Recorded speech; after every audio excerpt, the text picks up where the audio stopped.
it gonna be the Sicilian indeed. There are other options too, like the Selena doesn't feel like it's gonna. That might be tough to pull it off here, actually. Especially with a lot of purifies for sure on this side. The Valentina's too lacking in range. Yeah, so. TNC Pro Team turned off the idea of an Eve, unless they still want to try and play with it. Oh, they do pick up the Zask there. You called it earlier, Rockhard. I mean, okay. I actually don't like the Zask. It feels like a band-aid right now. This is few though. Like he's pulled off the Nana. And oh, that's true. That's true. That's true. So I feel like he's really confident in doing this. So, but 3 Martisi. Okay. Famous joke. I don't know. He's going up against the Baksha, so you have to take that into consideration. Maybe this might be that game where we were talking about the export earlier. Oh. Or the CC still? Like Hylos is also the better one, but Hilda is option. So. Yeah. Okay. A lot of pressure from the EXP lane into the jungle of the Hayabusa. That's going to be your main guy to just dish out some quick crowd control and damage onto the Harith to force out dashes. I'm liking the lineups for both, honestly. Good answers here and there. Yeah, it's going to be one of those down to execution type of deals. Yeah, it is. I'm liking how prepared these two teams really look like. Yeah. Heading into this playoffs. This is a reason why we go all the way in as early as day number 1. That's right. And here in day number 1, it's one of the closest we've had so far. Again, minimum of 4 games for this one. So we'll find out who executes better. Obviously, a lot more pickoffs possibly happening for Falcons because of that Kalea pick. And a lot of scaling on the other side. Let's throw it over to Land of Dawn this time around with our casters. Thank you very much. Brigida Rockhard, and also, of course, Red Mars on the desk with us right now. Well, this is the guy to bring us back in the game. He had the side look just to make sure. And here we are, jumping into game number 3. Again, it's 1-1 for these two teams. The Battle of the Skies going on here, the Falcons and TNC Pro Team. Wow. Nice try. Was that a... Yeah, that was a little bit louder than I expected, but... Yeah, Zaida on a signature pick for himself, and I think you can even look at Falcons' lineup, and you know these are all heroes that we've seen them play time and time again. Yep. Flap looking to emulate what he did in Game 2. He was so proactive on this XP lane Baksha, and it's going to work really well with the Kalea in the hands of Ogwin. Yeah. And maybe it was few that I was thinking of, was one of the only, like maybe 2 or 3 of the players in the MPL Philippines that likes to play this Zask opposite of Lancy like we saw earlier on. So yeah, I would say it's pretty balanced for both compositions for both teams here.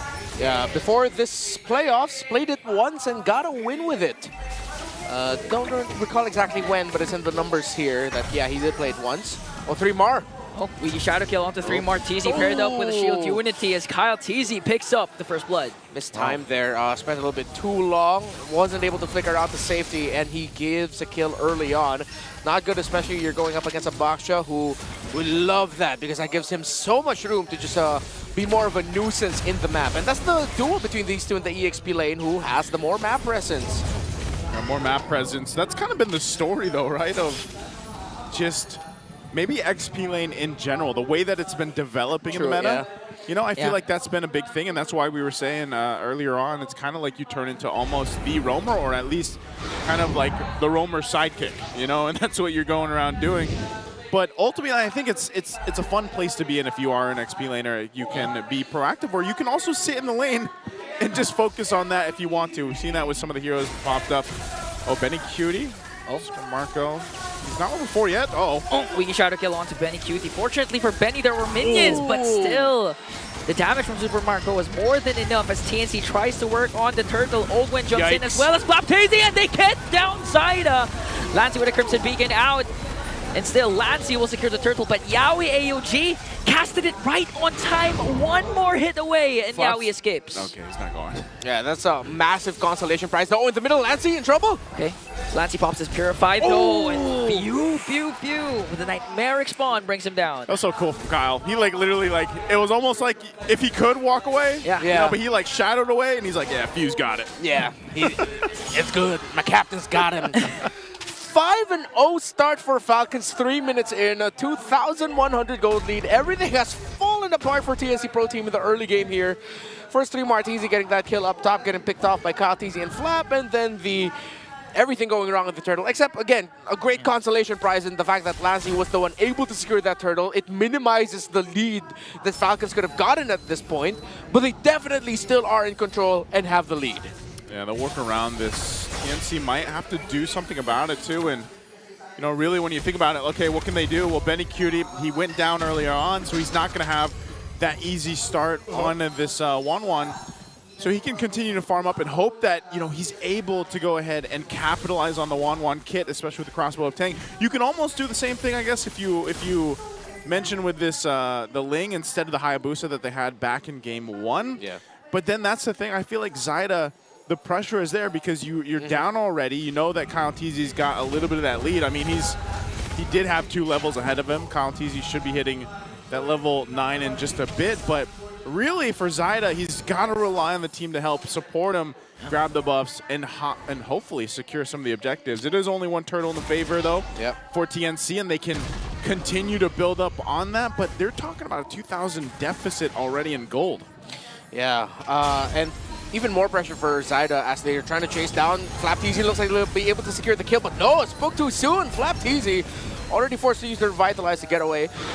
As I mentioned, one of the tanks of TNC Pro Team, the Hilda, actually is going to be the main tank in this scenario, as he's going to be the one providing vision for the Gacha for Yawi to go in. He's already 2 deaths early on. That means the moment Ogwen can see 3mar, he could just go ahead and toss his ultimate onto him, and that's already a sure kill that you're going to build advantage off of. You just save your dashes to make sure you get out of the AOG of Yawi. Yeah, especially if once the 3rd item is there for Ogwen, might be the fleeting time could spell disaster for TNC as KyleTzy gets the turtle. AOG is there. Tempest of Blades casted out by Zyda, but Yawi looks like is going to be the first man down. KyleTzy goes in with a weaky shadow kill, going to bring down Yawi, but through TZ answers back with an Ogwen kill. Okay, roam for roam trade. TNC Pro Team still getting chased by the members of Falcons. Let's see if they can get Lancy. KyleTzy goes in. CC immune. Hayabusa takes out the Juicen. Good pickup there. You know, just when they get on the board, Falcons takes a little bit more, plus that objective. So you can see how things are going in favor for Falcons. This is where they'll go ahead and press a little bit more on the gas, looking to go get their first turret. So they have some more space to work with. 3mar is going to try to hold this down. Zyda's with him. So they should be able to hold this on. Already casted the Wiggy Shadow kill. Look at the damage. Even Zyda, 1/4 HP lost, but he's surveying the scene. Went down, went with Tempest of Blades, but the response from Team Falcons just too much for them. Bennycutie, though, in the picture now, as both teams will disengage. What a read there. KyleTzy avoided the initial damage that Zyda can dish out. Coming down from the wall, he stayed in the shrub. Zyda tried to foresee it, but KyleTzy was like, all right, I know you're trying to predict me. I'm going to do the unpredictable thing, and I'm just going to stay here. Then I'm going to walk out. Then I'll get away scot-free. Okay. The kill onto 3mar up top by FlapTzy, and KyleTzy is really biting TNC in the neck. Because so far, 3mar is having a hard time trying to go out of the map, or even try and prevent KyleTzy from his usual jungling pattern. So Team Falcons already has that covered. Yeah, they've got it covered. Right now, Falcons has the majority of this game covered. I mean, very similar to what we saw in Game 2, where they've got this pretty big gold lead. You know, 5,000 gold at nearly the 7-minute mark is quite massive to work against if you're TNC. The turtle's going to be up here too, and Falcons will get in position for that. So again, you're banking on the fact that what can TNC do here? And really a lot of it is allow Zyda to not fall too far behind. And look for pickoffs here. Could be Flap. There might be the trade. FlapTzy already popped his Revitalize, but just look at the sustain. It's taking them a lot of time. Falcons was able to respawn. Ogwen with the title strike. Zyda goes out with the Tempest of Blades, but they were able to take down FlapTzy in exchange for Zyda and Yawi. Now Few's going to pick up one more. 3mar caught in the middle of 3. Ogwen, Super Marco, Few chasing after him as Ogwen stuns him out and feeds off the kill to Marco. You can't blame TNC for going after Flap. But man, FlapTzy held on so long. FlapTzy gets blasted. A double kill for Marco to cap it off. Man, Super Marco, he's like, I want this one. And he goes, burns the flicker, will get the double, plus that turret. So now Falcons furthering the lead.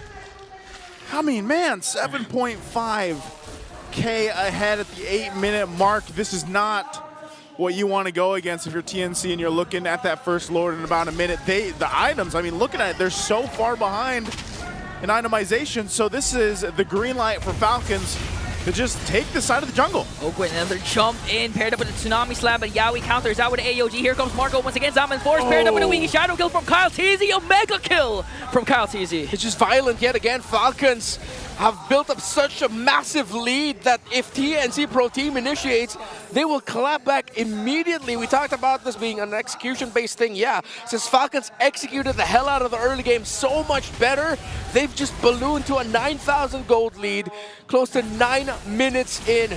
Yeah, this is really similar to what happened during game number 2. Even down to the fact that the jungler and the gold laner of Team Falcons both have 4 kills.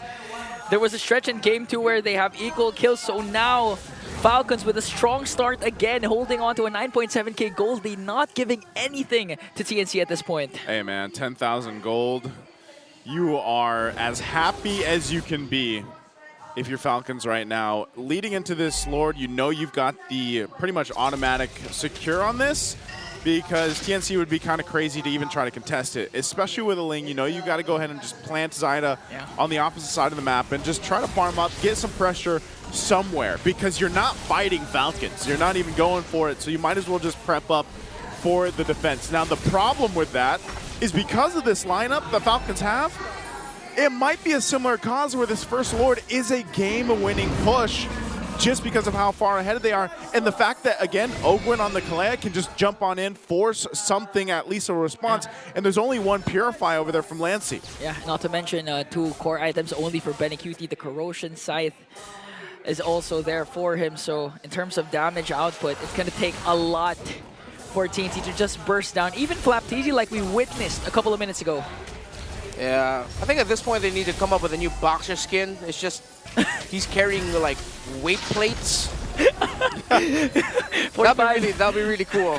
Like gym bro boxer. Yeah. Hey, that's an idea. Right? That's right? actually a good one. Hey yo, Moonton, hit me up. Yeah. Hit him up. He'll design it. You know, Yeah. I've seen him draw. It's pretty good. Yeah, Renmar changed career. Now a designer. Renmar the artist. No, not at all. Not at all. Well, right now it's the Lord. You expect 3 Martisi and Yawi to be the tankiest front liners for TNC, but Oh, Conceal? 2 Synchro Fishes for Marco is more than enough to half health 3 Are they chasing Martisi. Benny? Yeah, they are. Oh. Oh, they found 1-1. Oh, Shield of Unity is there, and Uigi Shadow Kill to finish him off. Yeah, you weren't going anywhere. They got the information from Kyle, and they're like, yeah, we're going for it. Pop the Conceal. Roll on in. Lord is taken care of, but there's the mid turret going down too. Oh, they're just going to continue this. Another jump in. Super Marco also with his Zaman Force even catches Lancy. 3 Martisi might be the next target here. Oh, no. Flapteasy with a Shield Unity. They're working on them. A double kill for Flapteasy. And a wipeout for Team Falcons. 2-1. Well, it looks like the Falcons are pissed off after what happened.